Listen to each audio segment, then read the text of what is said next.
మోదినికి జైనికి ఎంతో ఇష్టమైన healthy tomato soup ఎలా చేయాలో చూసేద్దాం రండి.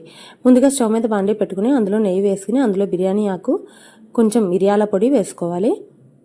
తర్వాత కొన్ని ఉల్లిపాయలు, అందులోనే బీట్రూట్ ముక్కలు కొన్ని కలర్కి వేస్తున్నాను, అవి న్యాచురల్ కలర్ కోసం బీట్రూట్ ముక్కలు అండ్ అలాగే టమాటా ముక్కలు కూడా వేసుకోవాలి.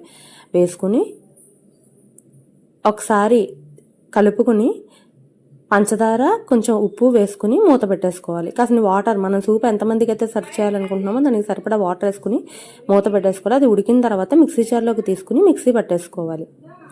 మిక్సీ పట్టుకున్న తర్వాత ఏం చేయాలంటే దాన్ని ఒక మన దగ్గర ఉన్న నెట్ దాంట్లో వేసి వాటిని వడకట్టుకోవాలి. ఆ పైన ఉన్నవన్నీ రాకుండా, పిప్పంతా రాకుండా వడగొట్టేసుకుని దాన్ని మళ్ళీ స్టవ్ మీద పెట్టి కొంచెం మిరియాల పొడి, అట్లాగే మనకి టేస్ట్కి సరిపడా కొంచెం ఉప్పు వేసుకుని ఆ కన్సిస్టెన్సీ, సూప్ కన్సిస్టెన్సీ వచ్చిన తర్వాత దాన్ని తీసుకుని సర్వ్ చేసేసుకుంటే ఎంతో హెల్తీగా టేస్టీగా ఉండే టమాటా సూప్ రెడీ.